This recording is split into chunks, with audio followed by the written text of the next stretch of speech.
Welcome into the Fantasy Football Diagnostics Podcast, where we provide you with your weekly diagnosis of everything fantasy football.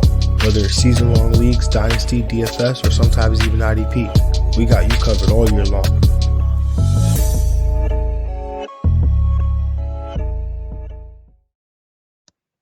Let's do it. Let's get to it. Welcome into the Fantasy Football Diagnostics Podcast. It is Monday, December 6th. I am your host, John June. And with me, got my guy, Greg Penniman. Greg, what's good, man? What's going on? What's good? Sunday was pretty fun. Got to get to the game. Jets, Eagles, ended up being actually an entertaining game in that first half, especially. And rest of, week 14, week 13 was pretty good. Some monumental things happened. Congrats to Detroit getting on that first dub. So a lot of stars that came out. But yeah, Dan Campbell got one. Hopefully he can get another one. A lot of stars that came out, showed out for you. A lot of stars that did not. But that's why today is the Studs and the Jags, where we will break down all of those guys, the top performers, and those guys that not quite so much on the top of the performance list. But starting as we always do, Greg, with the quarterback position, got to start with K1, Kyler Yes, Murray. sir. He is back. He knows no other position other than the QB1, and he says, "Give me my spot back."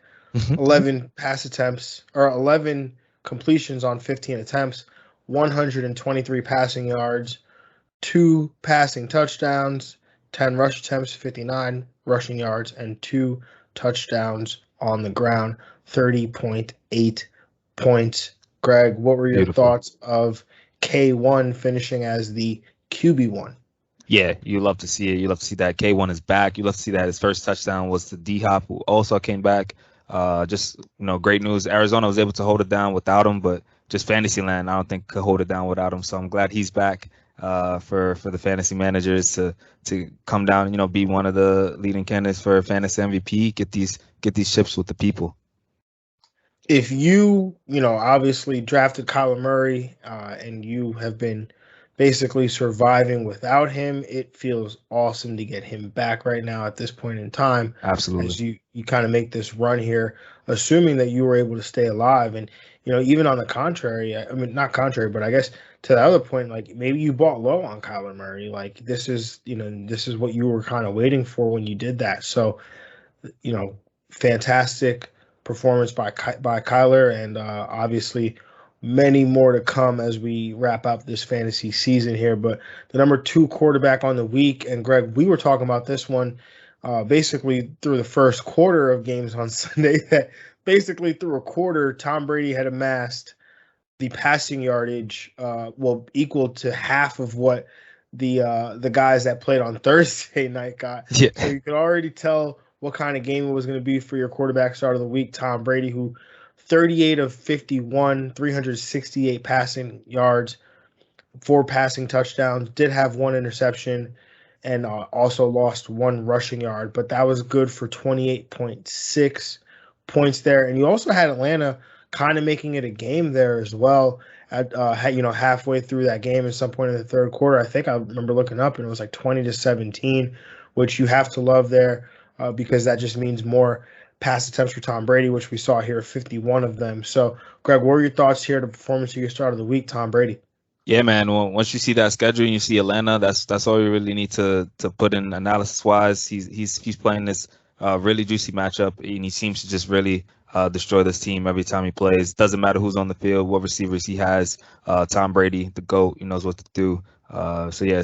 He's been having an excellent year, especially for a traditional quarterback, we like to say, not really running the ball, and he's been killing it all year.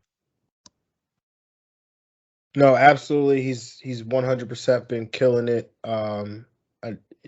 Definitely, as we came into the season, a lot of the hype was about the guys that have the mobility, right? The Kyler Murrays, the Patrick Mahomes, Justin Herberts, Lamar Jacksons, Josh Allen. And, we were part of that, Jalen Hurts even, right? Like we were part of that, like, part of, that as with every fantasy, I guess, analyst to this point, has been of pounding the drum, pounding the table for these mobile quarterbacks in fantasy. But guys like Tom Brady, they somewhat become a value in that way. And so, a guy like Tom Brady is going to make it here year in and year out. And I'll still stand by what I said in the preseason, right? Like, I want the Tom Brady's like floor or the bottoming out on a Tom Brady day is going to be different than what it is for some of these mobile guys because of what their legs do. But definitely the upside is still there with Mr. Brady. Justin Herbert, the quarterback 3 on the week, 26 of 35, 317 passing yards, 3 touchdowns, 1 INT, absolutely demolished the Cincinnati Bengals. The score was not as close as the score looks closer than the game actually was, which is wild because it looked that way twice, right? Like they were 22-0 and then or 28-0 or whatever it was, and then there's 28-22 or 24-22, and then that was 41-22. Yep, so it's kind of crazy. But Jalen Hurts, Justin Herbert over the last 3 weeks is the number 1 quarterback in terms of fantasy points per game at just over 26 points.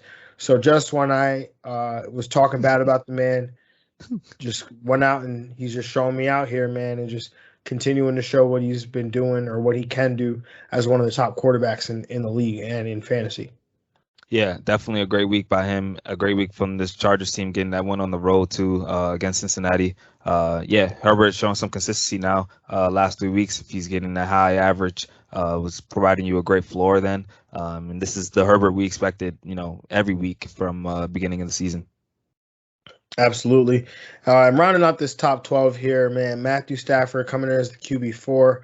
Zach Wilson coming in as the quarterback 5, Taysom Hill 6, Kirk Cousins 7, Jared Goff 8, Big Ben 9, Gardner Minshew 10, Tua Tagovailoa 11, and Lamar Jackson coming in as the QB 12. Greg, any of these top 12 performances stuck out to you in any way? Definitely. I mean, Taysom Hill, of course, just automatically put him in there. Gardner Minshew, though, holding it down for all the Jalen Hurts managers that, last minute scratches to get Gardner Minshew. If you did that play, he helped out for you. Did better than a lot of quarterbacks this week. So, yeah, good win. Yeah, definitely. And then Tua, I mean, again, just having another top 12 performance or another quarterback 1 week. Big Ben, obviously, that's not one that we expect in here a lot, but he's done it a couple times now. Mm-hmm. And then Kirk Cousins, like even in a bad loss, true, just still finishing as a top 12 quarterback. So you love to see that. Honorable mention, I'm gonna throw out one, Russell Wilson. I mean, I said borderline. Crazy. Yeah, borderline. Borderline. So he finished as the QB 13. So it was definitely good to see. Anybody else that stuck out to you in a positive manner, Greg? No. It was a scores wise, it was a very low scoring week, and because I'm seeing top 15 people, like this is usually not a QB 15 week, but yeah. Yeah, and how bad the scoring was, how low it was at the position. What does it say that Patrick Mahomes still couldn't get a top 15 finish? I mean, 1 rushing touchdown, no passing touchdowns. They're all these wins are from the defense. Gotta say, definitely their last like 3 or 4 wins have come defensively, except like the Raiders game. They get the Raiders again though, so I'm in. Yeah, I mean, over the last three games, Patrick Mahomes is the quarterback 7, which is not terrible, but it's not Patrick Mahomes. He's been finishing. He's still getting QB1 weeks. I mean, he's had some bottom out weeks for sure. But like his ceiling is still one of the highest, is why he's still finishing, like still overall top 5 quarterback, I think. Yeah, I mean, he's on the season, he's the quarterback 9 in fantasy points per game, behind Aaron Rodgers, Matthew Stafford, Jalen Hurts, Lamar Jackson, Justin Herbert, Tom Brady, Kyler Murray, Josh Allen. So not quite the advantage that we may have thought, but Yeah. I think that there's it's probably it's probably not going to happen at this point this year, right? That he goes on this nuclear pace that we maybe thought. But he's also Patrick Mahomes, so he could also turn around and throw 4 touchdowns next week. Oh yeah, So, against Vegas, I think he will. He had 5 against him a couple weeks ago. So yeah. I think Greg's might be. Oh yeah, never mind. All right, well, moving on to the I guess Taylor Heineke. That's the last of starts of the week that I have for you. You've used them all up. I got nothing left for you. Both times he dudded me. But I mean, maybe do I blame Derek Carr on this one because he was also not great in this game? But I don't know. 4 straight wins. I mean, Heineke is getting you wins. There you go. Heineke is getting wins, but they're not helping my fantasy team. So, but Derek Carr, I mean, I thought that he would have a little bit of a down day without Darren Waller. That's like his security blanket. You already lost Henry Ruggs. Now you lose Darren Waller. Yeah, that's got to be a big deal there for Derek Carr. But any other quarterbacks that disappointed you yesterday, Greg? Yesterday, not really. I mean, no, the names that I'm seeing that didn't do well are names I probably expect down here. And Dak was the only one from Thursday night, and that was pretty much it. Yeah, pretty much. All right, let's move on to the running back position. And the number 1 running back on the week, Javonte Williams. Yes, sir. I mean, what we've been saying, like, oh, hey, wait till this moment that Melvin Gordon is out. But I cannot tell you that I saw this coming when a 9-22 game too. Like, yeah, correct, right? In a game where your team only scores 9 points, the other team only scores 22. To walk out of here as the number 1 running back, 23 carries, 102 rushing yards, 9 targets for 6 receptions, 76 yards, and a touchdown. Did lose a fumble, would have had more than a 30-point day. Instead, ends up with 29.8. But Greg, thoughts on the performance here by the rookie, Javonte Williams? Yeah, he was freed by injury, but that's what it comes down to. We like that he was able to make most of his opportunity here for those Javonte Williams managers. Yeah, I mean we know this is what can happen when he has the workhorse role. He was a leader in missed tackles when in college. He's one of the leaders in missed tackles this year. This man is a very elusive back. He's very skilled. So I mean, keep an eye on Melvin Gordon's status, but if he's out, he's an RB1 lock and loaded. 100% locked and loaded RB1. I don't have it here in front of me. I'll probably be able to pull it up, but Javonte Williams, I know the schedule down the stretch is nice, and like we always talk about with these rookie running backs, they have so much juice in them right now. Like especially as the season gets, the season starts to get closer to an end here, and Javonte Williams is showing you something that maybe a lot of people didn't think that he had, which is these receiving chops as well, right? Gets 9 targets in a game, is able to walk out with 76 receiving yards, and then in terms of the schedule, we get Detroit next week, we get Cincinnati, we get Las Vegas, and then we get the Chargers. So this is a really good stretch here for Javonte Williams. I know it didn't make sense, probably didn't make sense to buy with a healthy Melvin Gordon, but these are the types of high upside moves that you have to make around this time of year to put yourself in a position to make a deep playoff run in your fantasy league. Yeah, definitely. He has league winner written all over him. Absolutely, 110%. Definitely love that there. The RB2 on the week, man, David Montgomery, 21 carries, 90 rushing yards, a touchdown.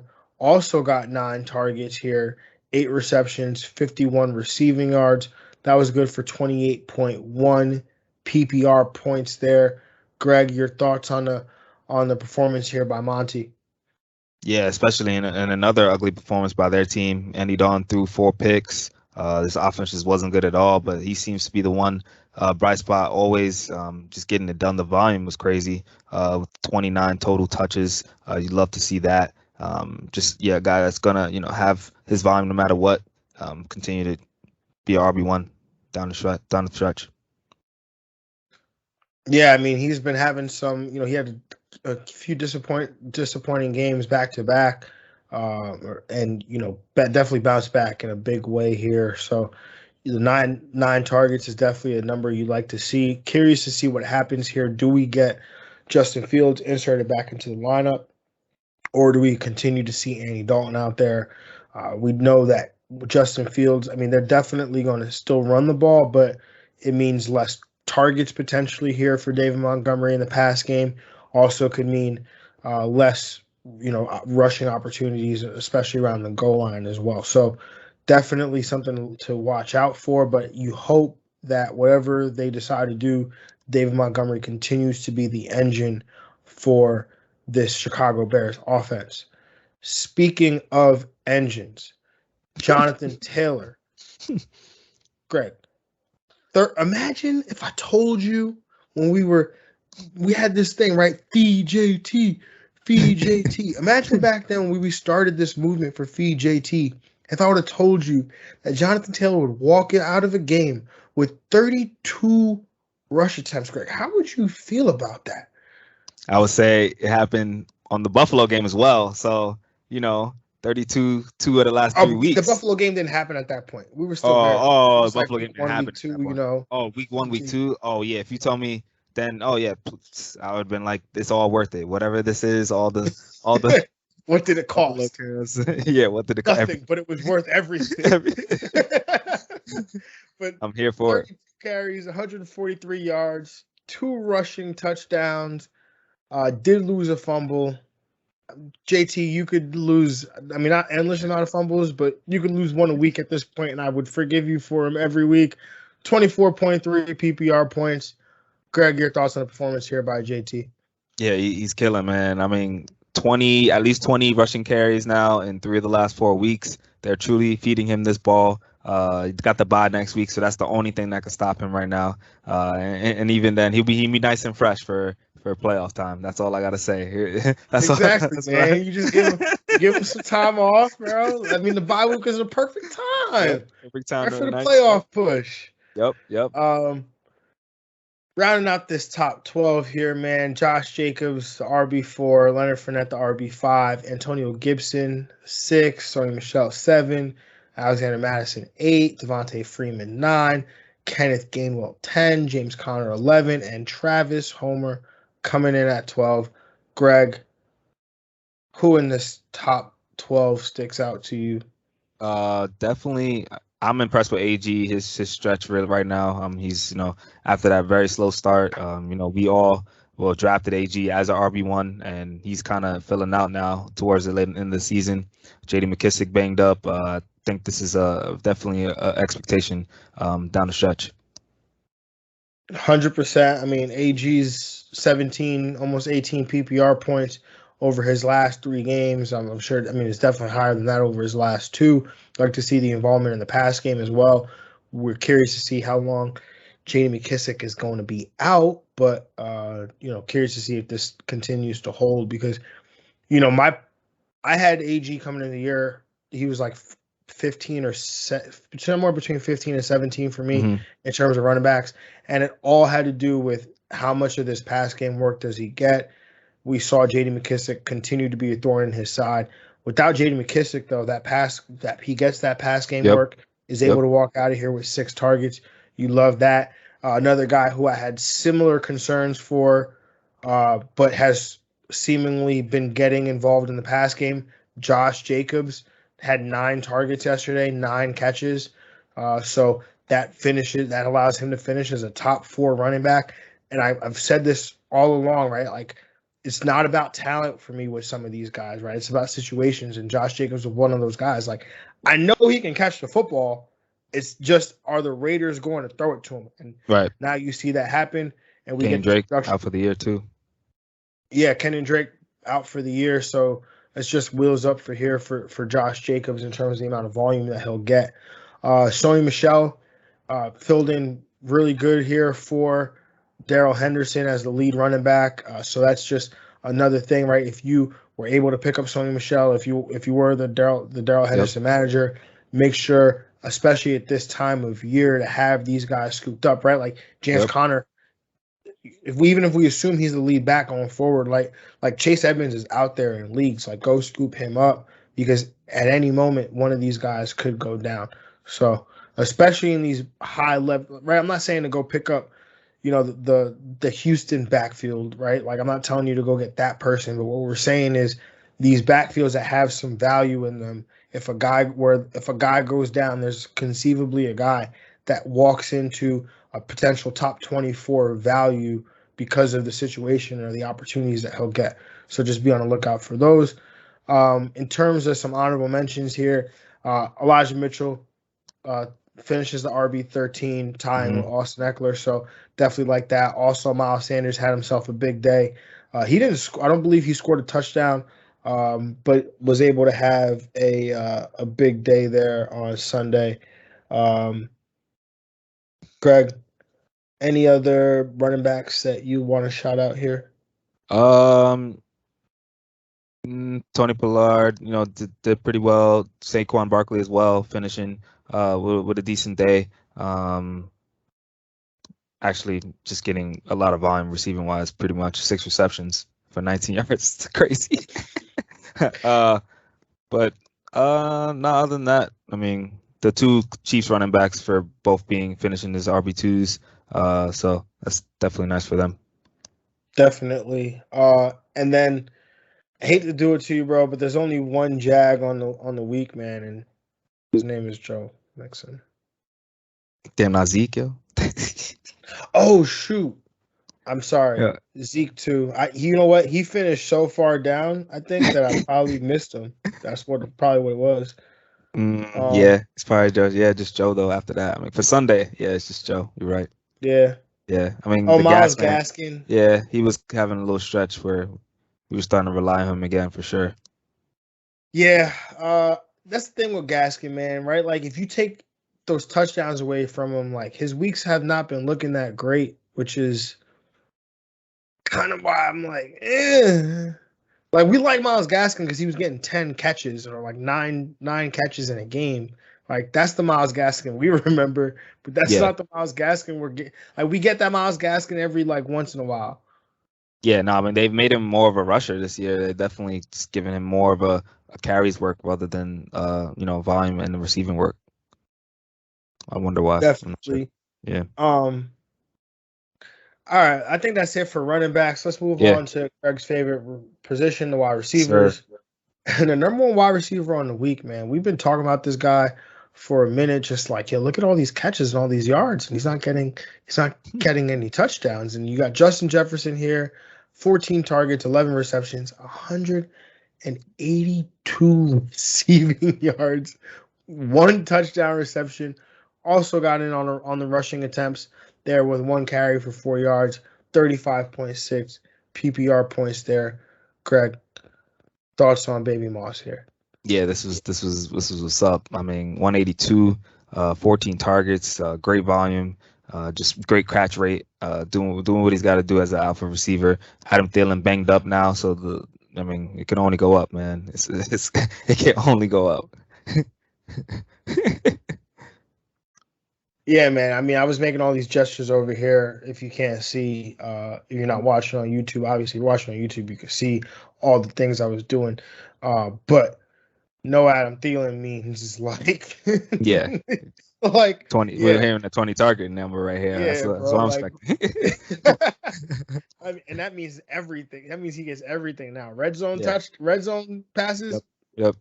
Justin Jefferson. Would expect Tyler Conklin to realistically get a bump as well, though, with no Adam Thielen. So you got no Adam Thielen, no Dalvin Cook. Like these targets, these opportunities, they got to go somewhere. Mm-hmm. Moving on to the wide receiver 2 on the week. One of my favorites, man, Deontay Johnson, 11 targets, 8 receptions, 105 receiving yards, 2 touchdown receptions. 30.5 PPR points. I mean, look, when the team that finds Antonio Brown literally compares a player in their scouting report to Antonio Brown, I gotta believe it to be true. And so Deontay Johnson, the wide receiver 2 in the week. Greg, thoughts on the performance by DJ here? Yeah, definitely one of the most consistent wide receivers in fantasy. Just finishing as that giving you safe wide receiver 1 week, and now this gives you that blow up week. You love to see it. I mean, he's going to continue to just be so money for you down the stretch because he's going to get 10 targets every week. I mean, you got to love it. I mean, 10 targets every week. Only thing better than that. Man.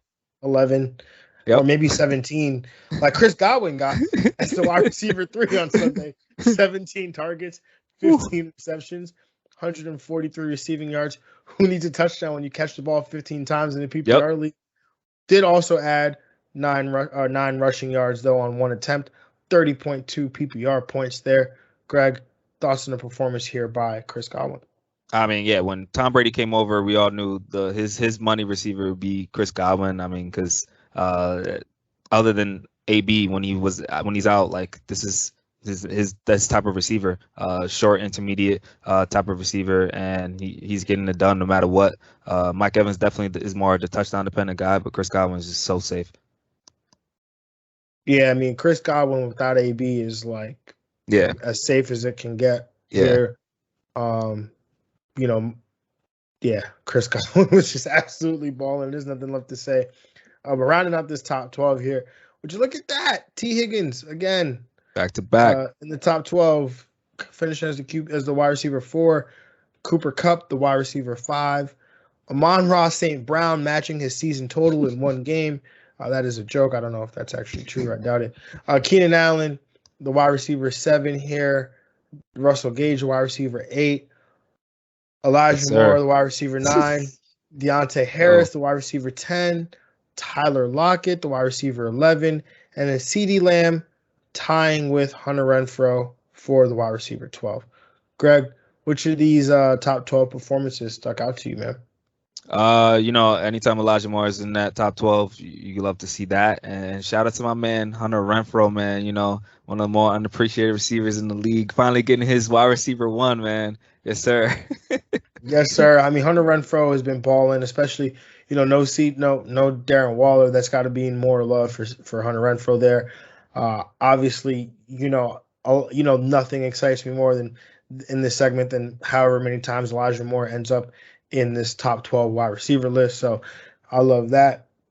Also, Keenan Allen, he's making way on that.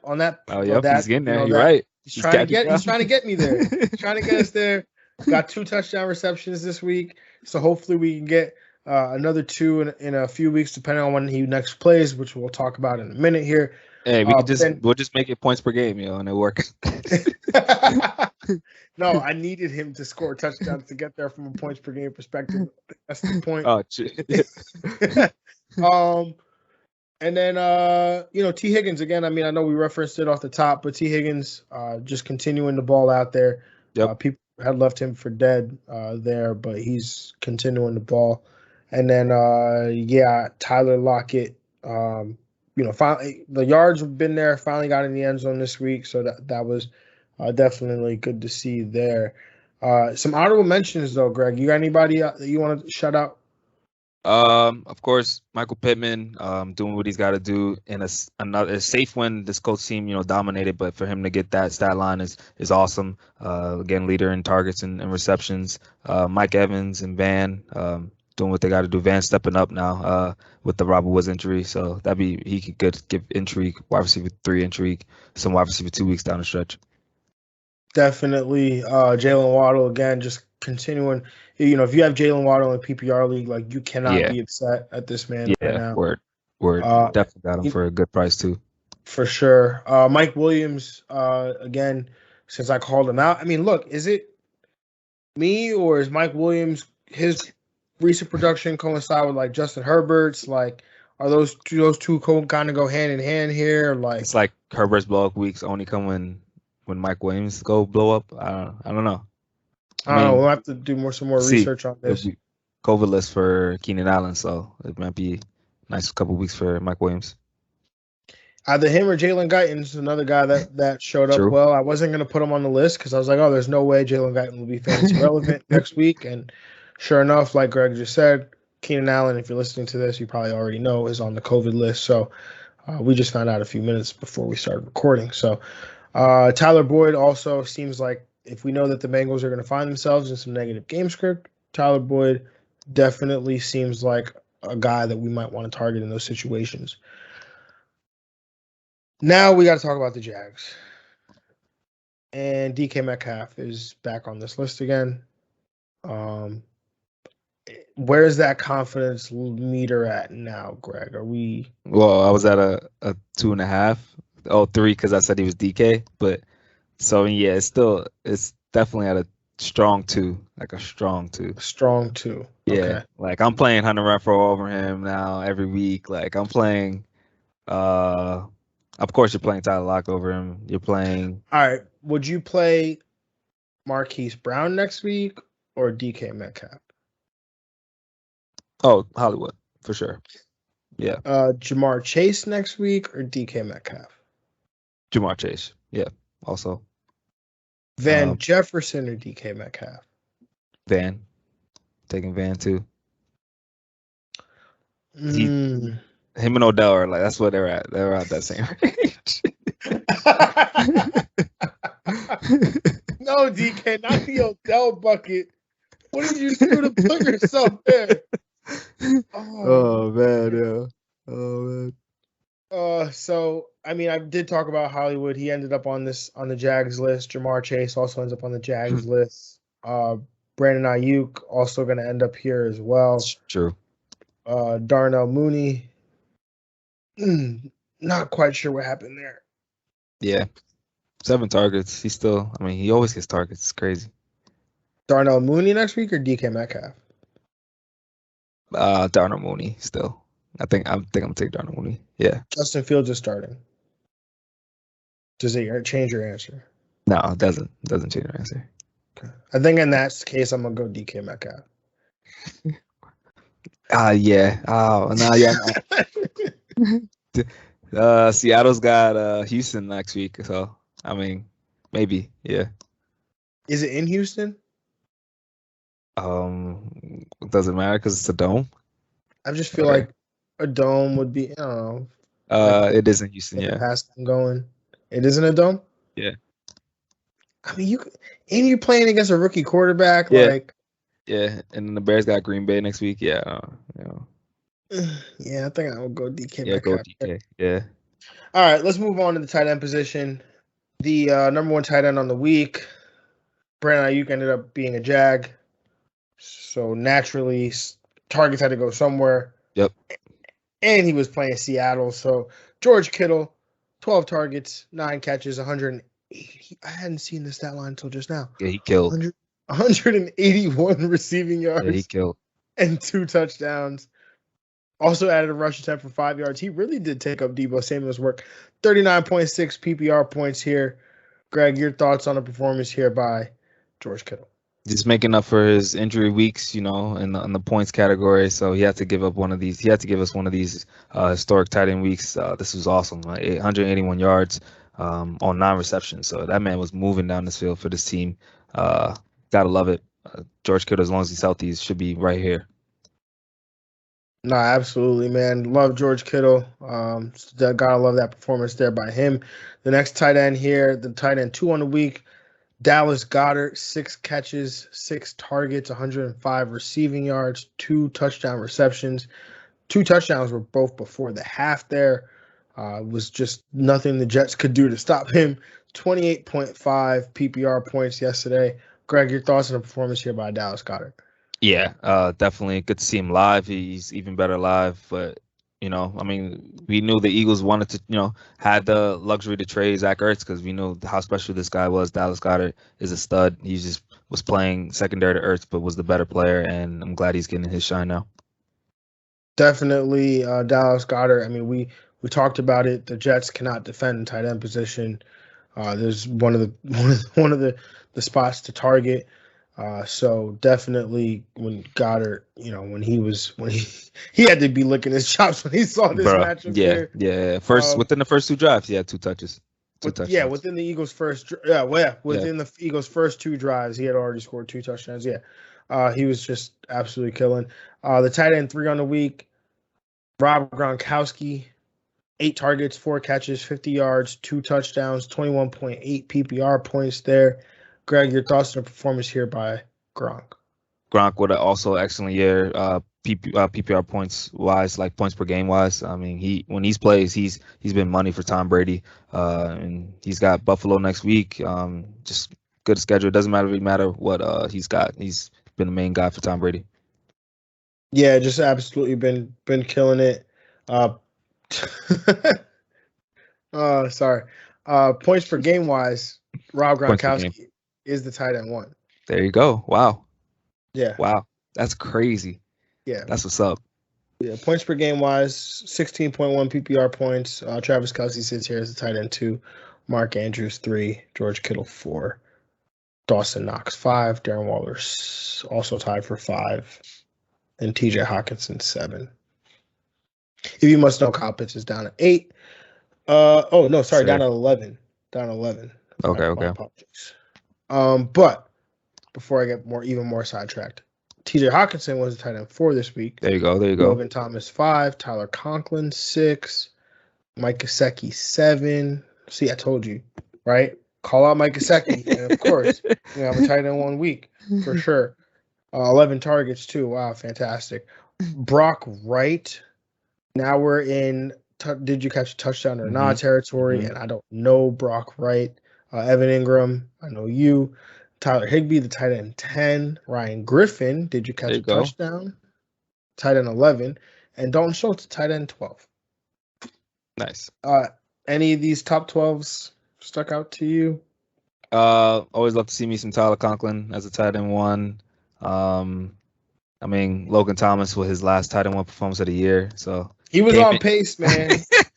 He was gonna do it, man. He was gonna outscore Hawk, man. I had it. He was on pace. He was gonna do it. Oh man. Ricky Seals-Jones, he's gonna be back now. Yeah, but I think we're talking about like 70% of a tight end, and it's like, do you really want that? I mean, the matchups are still going to be good. Ryan Griffin scored a touchdown against Philly. Ricky Seals-Jones against Philly twice. So, but that's assuming Ricky Seals-Jones is healthy. John Bates, you know. Nah. See, then that's when is that where it stops? Will you not play John Bates against Philly? Nah.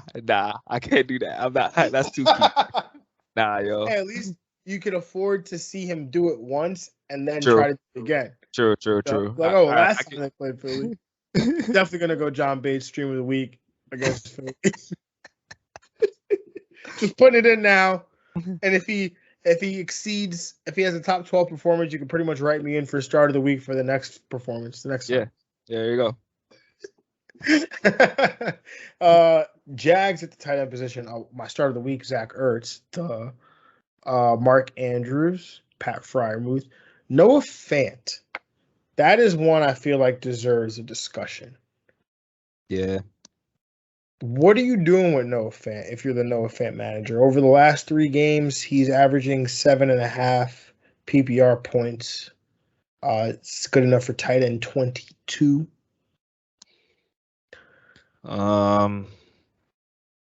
It's tough. I mean, usually, I think if you could find a better matchup, someone there, I think that's the move. I mean, no Fant. It's not like he's on a high-powered offense or a lot of reasons.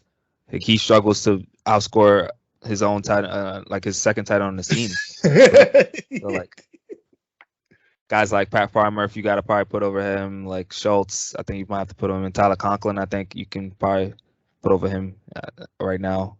Jack Doyle.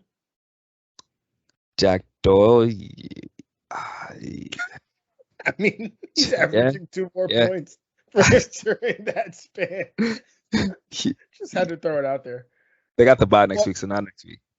So if you're Noah Fant, if you're the Noah Fant manager, are you going to pick up Tyler Conklin? Yeah, especially with the Thielen injury, if it's long term, possibly you get some more targets bumped for him. Yeah, I think I would make that move. Ricky Seals-Jones. Yeah, Ricky Seals-Jones as well. Yep. But not John Bates. Just those two. No, not John Bates. So Cole Kmet, I think I'd make that move. Yep. Okay. What happens if you have Mike Gesicki and Noah Fant? You start Mike Gesicki? I'm just asking because Yes. it might be out there, man. You never know. Yeah, Mike Gesicki. Dawson Knox. See, I would much rather be one of those people that knows, like, in the first 2 weeks of the season whether I have a tight end or not, right? Like, because you could just be like that guy that has Noah Fant, or that person in your league that has Noah Fant. Now it's like, late. I'm good. Like, I'm chilling. Yeah. I don't need to get Dawson Knox. Because he was sitting there. That was the guy that was sitting there for a couple weeks, just cheap for free. Him, Dan Arnold, for a little bit, sitting there. I mean, he fell off, but he also got hurt. Note to self: in the future, Primer. I will do this because Hawkinson, right? Like, I've expressed this to you privately for sure, but Hawkinson has been irking me these last couple weeks. He's giving you title 1 weeks though, yo. No, you got guys title 1 week. That's fine. I mean, like, I was ready to replace him. Had Logan Thomas in the bag, ready to go. Like, all right, we're doing this. But I think from now on, like, even if I don't know even if I know or I think that the guy I have is a good one, I'm still going to try to get the other tight end because I'm like, forget it. Let me get both. Because even if now I have 2 good tight ends, like, I can always trade one, or now one becomes a trade piece, or, you could always start 2 tight ends occasionally, right? So, like, yeah. All right. I think that's that on that side of the conversation. Just going to run through some injuries, and then we're going to head into the waiver portion of this. But on the injury front, Keenan Allen, like we led with, he's out on the COVID list, on COVID IR. So don't know what his status is going to be in terms of, will he be, I don't know if he's vaccinated or unvaccinated. So I don't know if he'll be able to play this week, or we'll have to wait another week. So just, I guess, keep your eyes and ears out, and, try to follow the news and any updates that come with that. Corey Davis, he's out for the year with a core muscle injury. So that's, potentially even more bumps for Elijah Moore. Tyrod Taylor, he is out multiple weeks with a wrist injury. So Davis Mills will get some starts there. And then Marlon Humphrey for the Baltimore Ravens, the cornerback, the all-pro corner, is out for the year with a torn pectoral muscle. You're probably wondering, John, we don't usually cover IDPs, but this is going to be good news for, if you're attacking this Baltimore Ravens defense, because I think this is going to hurt their secondary a little bit. We saw how they were rocky at the start when they lost Marcus Peters. I think you get a similar effect here, and Marlon Humphrey, it being a better player, I think it can have a more cascading effect here across the defense. So definitely keep that in mind as we move forward these next couple of weeks. Greg, who do you have here? I mean, in terms of running backs, I know it's tough out there, but is there somebody that we can try to scoop up that may be out there, maybe potentially in our league? So the only ones I'm looking at are Kenneth Gamewell and Tevin Coleman. I mean, Kenneth Gamewell, 12% rostered. He did play well over the yesterday, only because Miles Sanders apparently did tweak an injury himself. I believe he got he was ruled out of the game. Yeah, he was ruled out of the game with the ankle injury late in that game. So if Miles Sanders is also hurt, with Jordan Howard being banged up as well, and Boston Scott, coming over his illness, Kenneth Gamewell will definitely get a lot of targets and get a lot of work down the stretch. Tevin Coleman, as long as Michael Carter's out, he seems to be the number one running back in this offense. Ty Johnson didn't really get much work until garbage time. Those are the 2 guys. Tevin Coleman's also 41% rostered. I think Michael Carter's probably still a week away. So I think those 2 guys I'm looking at. Yeah, definitely. Like I said, it's tough out there. So, we're basically fighting for scraps at this moment. Yeah. Wide receiver, usually a position that has some leftovers available to us, but what is out there on the waiver wire at this point in time during the season? Yeah, the only one I'm putting waivers in for or fab money. I had Deontay Harris here, but he's suspended, looking like. So it's unfortunate for that. And then other than that, MVS, I mean, he was on bye, so you can scoop him up right now. So for free, so you won't have to do that. But I think the only guy that intrigues me down the stretch, like season long, because he's the only. The target number has been nice for him the last couple of weeks. Also, he's the only kind of receiver that, besides Javonte, that's going to stretch the field for the team. So he's got averaging 9.5 targets the last 2 weeks. So coming off the bye week, going against Chicago, then Baltimore. So could be used. Yeah, I like that one a lot. One that actually came to mind for me today with the news that he plans to be activated off the injured reserve, that's Julio Jones.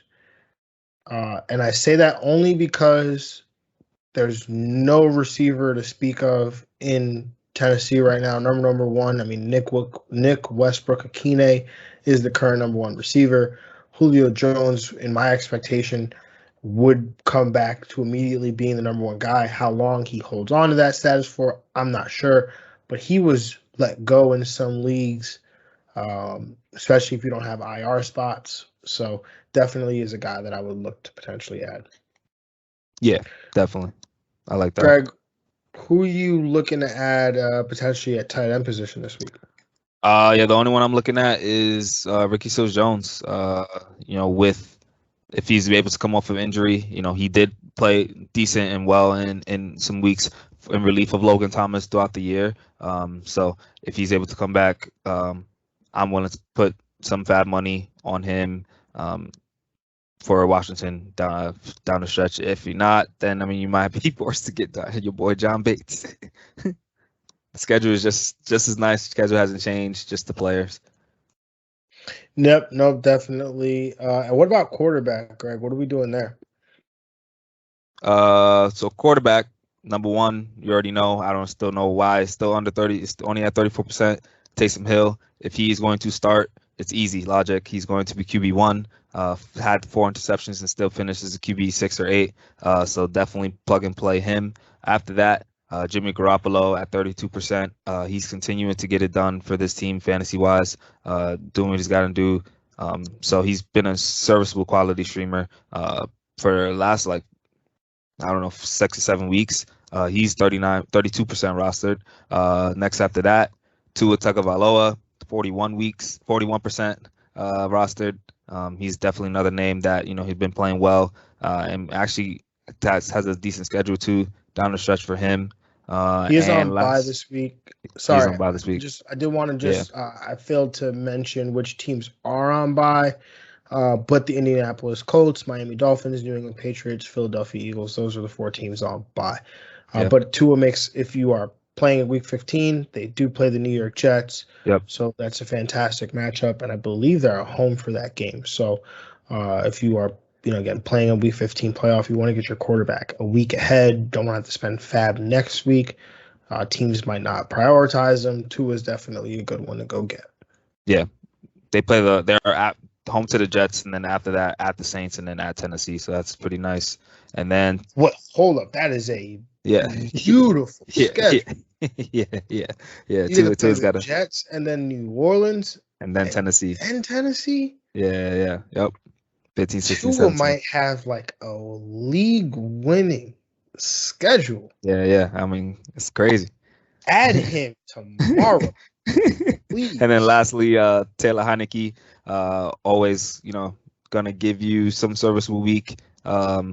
He's giving wins for the Washington football team. I think for deeper leagues, for deeper formats, especially, he can be a play. But that's probably the order. I'm gonna have it: Taysom, Jimmy G, Tua, and then Heineke. Definitely like that. Tua would probably be 2 if he wasn't on bye this week. Yeah, right. Right. Yep. Yeah, for sure. Rest of the season, I think 2 is that second right after Taysom Hill. So I think if you're a manager that is looking for some basically just doesn't need to win next week, but you obviously looking for an eye towards the playoffs, Tua would be the guy I would prioritize over him. I honestly like the idea of maybe combining Taysom Hill and Tua for the playoff run. Yeah, actually, yeah, you're right. Yeah, because both of them available. They're both available. Taysom gets the Jets this week, so you can get back-to-back games against the Jets. Yep. And then you can decide based on like, my opponent. Do I need some upside? What do I need to do? You can go, against New Orleans, or that's actually because they play each other. That's crazy. So word. Oh, nice. Yeah, it's decisions. So definitely, I like that one there. I think that's really it. Other than that, enjoy the rest of your week 13.